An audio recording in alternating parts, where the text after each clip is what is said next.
पुत्र और पुत्री में भेद करना उचित नहीं। किंतु तब भी कुछ व्यक्ति ऐसी मूर्खता कर बैठते क्योंकि वो कन्या की महिमा से अपरिचित है, क्योंकि वो ये समझ ही नहीं पाते कि कन्या का सम्मान करना प्रत्येक व्यक्ति का धर्म है, क्योंकि कन्या जीवनदायिनी है, वो जननी है। और जननी तो केवल सत्कार के योग्य होती है, उपेक्षा की नहीं, उसका तिरस्कार नहीं किया जाता। एक कन्या विवाह के पश्चात दो कुलों को जोड़ती है। परिवार की स्थापना है तो एक कन्या की भूमिका पुरुष से कहीं अधिक महत्वपूर्ण होती है। और जब परिवार से परिवार जुड़ते हैं तो समाज की स्थापना होती है।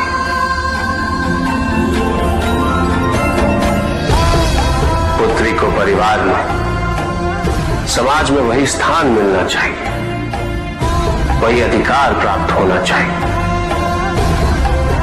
जो एक पुत्र को प्राप्त होते हैं।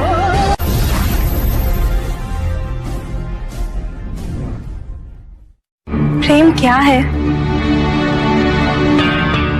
बताइए महादेव, कृपया बताएं कि प्रेम का रहस्य क्या है? क्या है इसका वास्तविक स्वरूप? क्या है इसका भविष्य? प्रेम क्या है ये तुम पूछ रही हो पार्वती? प्रेम का रहस्य क्या है? प्रेम का स्वरूप क्या है? तुमने ही प्रेम के अनेक रूप उजागर किए हैं पार्वती। तुमसे ही प्रेम की विभिन्न अनुभूतियां हुई। तुम्हारे प्रश्न में ही तुम्हारा उत्तर नहीं था। क्या इन विभिन्न अनुभूतियों की अभिव्यक्ति संभव है?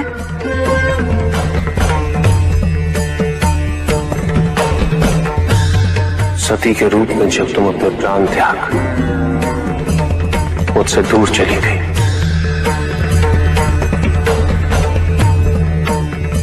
मेरा जीवन, मेरा संसार, मेरा दायित्व सब निरर्थक और निराधार हो गया। मेरे नेत्रों से अश्रुओं की धाराएं बहने लगी। अपने से दूर कर तुमने मुझे मुझसे भी दूर कर दिया पार्वती।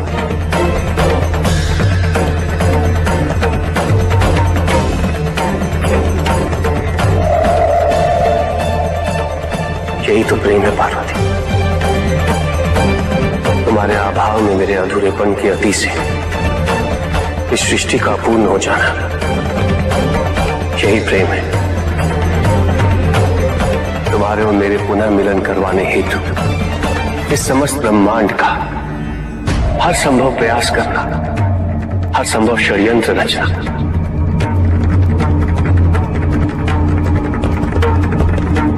इसका कारण हमारा असीम प्रेम ही तो है। तुम्हारा पार्वती के रूप में पुनः जन्म लेकर मेरे एकाकीपन और मुझे मेरे वैराग्य से बाहर निकलने के लिए विवश करना और मेरा विवश हो जाना, ये प्रेम ही तो है।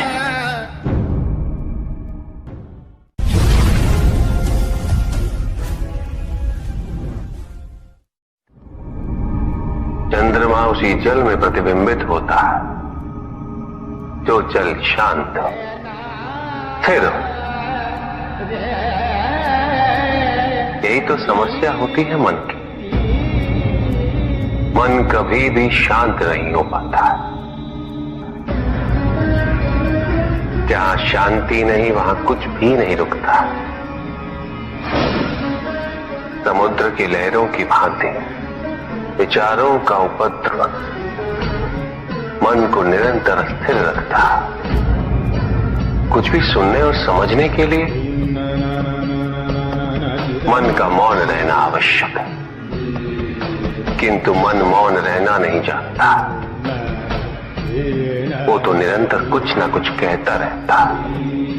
प्रतिपल शब्दों का आक्रमण चलता रहता है मन पर, और यही आक्रमण है जिसके कारण व्यक्ति कभी भी शब्दों के परे नहीं जा पाता।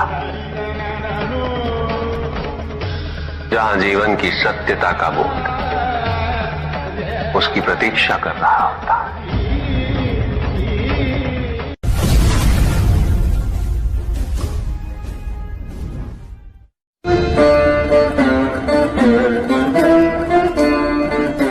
मैं वो हूं जो नहीं है,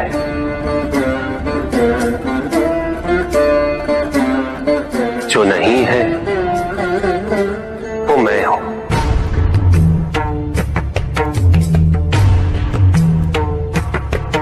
चिरकाल तक सभी को यह स्मरण रहे, जब आप में श्वास है तो मैं आप में हूं। देव देव महादेव शिवा, देव देव और जिस क्षण आप में श्वास नहीं देव देव तब आप मुझ पे हैं। देव शिवा, देव देव